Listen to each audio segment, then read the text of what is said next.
The Adventures of Pinocchio. One day, Geppetto, a poor woodcarver, was making a puppet from a tree branch. "You shall be my little boy," he said to the puppet, "and I shall call you Pinocchio."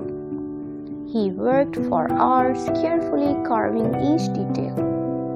When he reached the mouth, the puppet started making faces at Geppetto. "Stop that, you naughty boy!" Geppetto scolded. "I won't stop," cried Pinocchio. "You can talk?" exclaimed Geppetto. "Of course," said the puppet. "You have given me a mouth to talk with." Pinocchio rose to his feet and danced on the tabletop. "Pinocchio, this is not the time to dance," Geppetto said, and Geppetto also told Pinocchio, "Tomorrow you will start going to school." The next morning, on the way to school, Pinocchio stopped to see a puppet show. "I can dance and sing better than those puppets, and I don't need strings," boasted Pinocchio, and he climbed onto the stage. "Get off my stage," roared the puppet master. But the puppet master noticed how much the crowd liked Pinocchio, so he didn't say anything and let Pinocchio stay.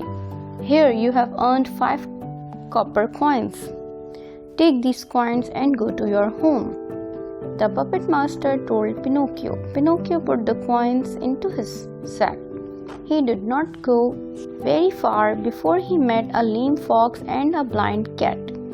Knowing that Pinocchio had money, they pretended to be his friends. They said to Pinocchio, "Give us your money," but Pinocchio refused to give the money to them. Again they demanded, "Give us your money."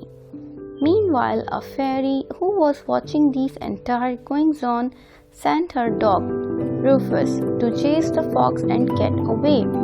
She also ordered Rufus to bring Pinocchio back to her castle. Then Rufus soon went and immediately came back with Pinocchio to the castle. "Please sit down," the fairy told Pinocchio. "Why didn't you go to school today?" she asked Pinocchio in a sweet voice.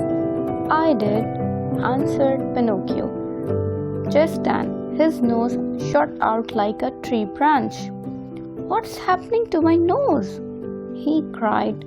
"Every time you tell a lie, your nose will grow. When you tell the truth, it will shrink," said the fairy. "Pinocchio, you can only become a real boy if you learn how to be brave, honest, and generous." Then Fairy told Pinocchio to go home and not to stop anywhere. Pinocchio tried to remember what the fairy told him. On the way to home, he met some boys. "Come with us," said the boys. "We know a wonderful place filled with games, cakes, candies, and circuses." The boys didn't know that if you were bad, you were turned into donkeys and trained for the circus. It was not very long before the boys began changing into donkeys. That's what happens to bad boys," snarled the circus master as he made Pinocchio jump through a hoop. Pinocchio could only grow a donkey's ears, feet, and tail because he was made of wood. The circus master couldn't sail him to any circus, so he threw Pinocchio into the sea. Pinocchio could only grow a donkey's ears, feet, and tail because he was made of wood. The circus master couldn't sail him to any circus, so he threw Pinocchio into the sea. He swam for a very long time. Just when he couldn't swim any longer, he was swallowed by a great shark. "It's dark here," frightened Pinocchio said.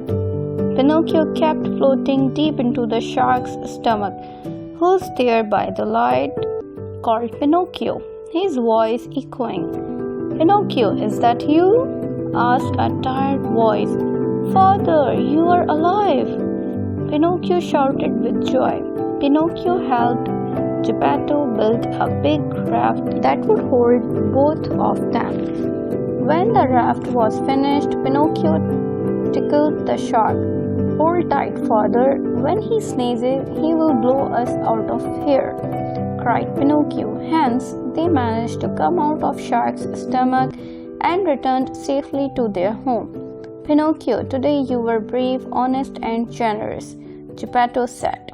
"You are my son, and I love you." The next day, Pinocchio told Geppetto, "Look, father, I am a real boy." Goodbye. Hope you like this story.